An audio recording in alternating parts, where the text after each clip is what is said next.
Hi guys, welcome back to my Stardew Valley Let's Play video series. This is episode 3. If you're joining me again, thank you so much for watching, and if this is your first episode you're watching, welcome. So one of the first things we're going to talk about today is birthdays. The reason we're talking about it right now is because today is the 7th of spring, which means that it's Mayor Lewis's birthday, whose is the first birthday that will come up in the game. And I think it's really important to try to not miss people's birthdays. You get big friendship multipliers depending on if you give them a gift they like or if you give them a gift they love, but this is really easy friendship points that you don't want to miss out on. One thing that will help you especially early in the game is that there is a universal like list for all villagers. Now there are some exceptions, but in general this is true, that all villagers will like fruits and vegetables and all flowers, and just kind of some other random things that are easier to find relatively early in the game. So I kind of like to hold on to at least a couple vegetables so that I can make sure I have something at least to give somebody on their birthday. Another thing that I've realized though is just how many villagers like the different spring foraging items. For example, there's so many different people that likes the daffodils and the dandelions, so from now on I'm going to stop selling those and I'm just going to hold on to those because that is a nice cheap way to have gifts to give people on their birthdays.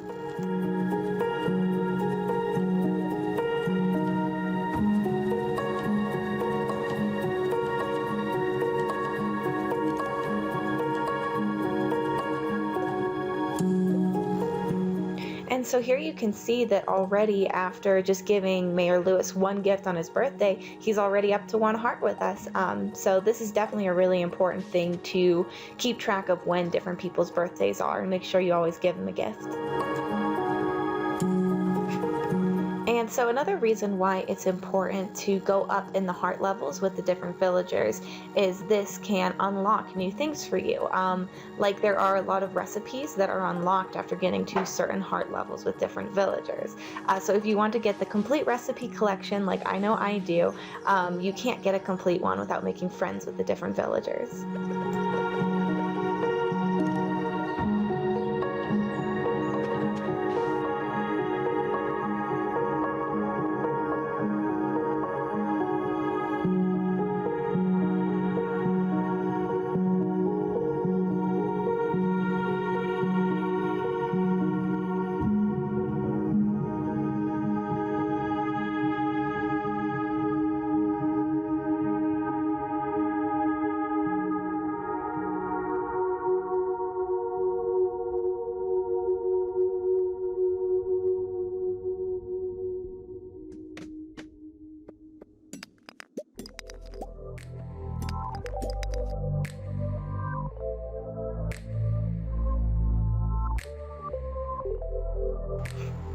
I'm really thankful that we were able to get a crab from the mine instead of having to go to the ocean and put the crab pot into the water, because it'll probably be a while that way before we get a crab, and I really don't enjoy doing that very much.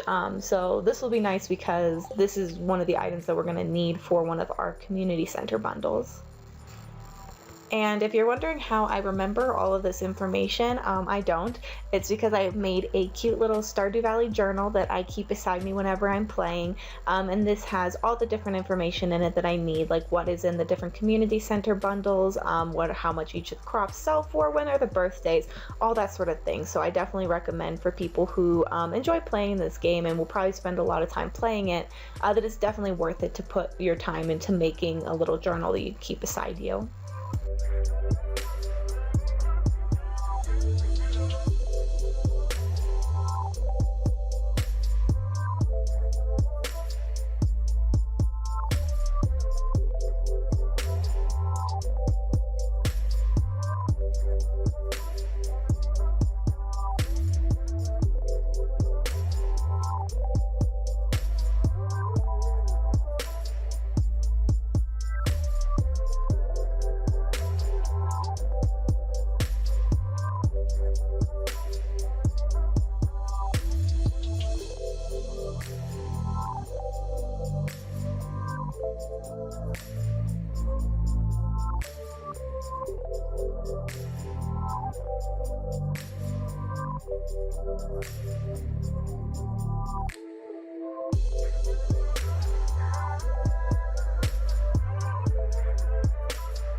So honestly, I probably made a mistake here in buying the cauliflower instead of holding on to the money.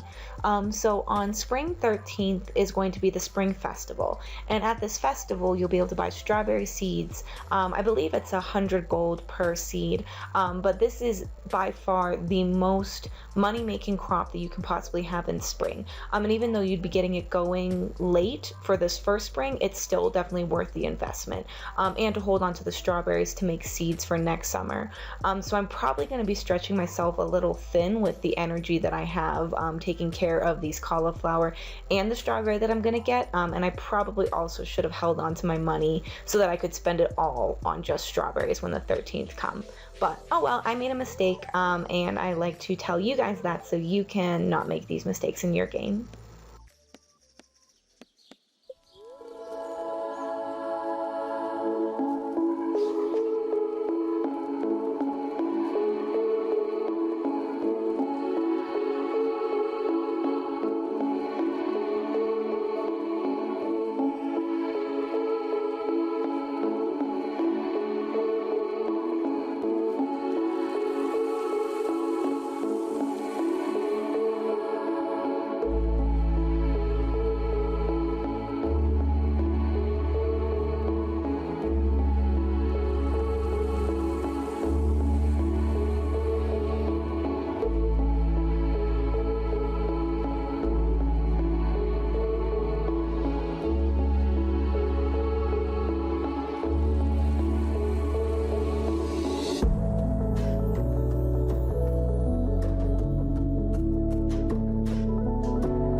So you guys know the drill by now. I'm just going to be watering and taking care of my plants.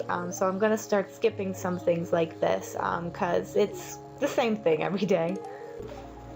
And on that same note, this is going to be the last episode that's going to be set up kind of in this format of a day-by-day playthrough, because as of now, you know, it's pretty much just going to be the same of watering my plants and foraging every day and making friends. So from here on out, I'm kind of going to start showing the highlights from the days. So if there's an event, or if we have a heart event with some of the characters, or if there's big changes, you know, like when summertime starts, or we complete a bundle, or anything like that. But all the other stuff, I'm going to start not showing that anymore.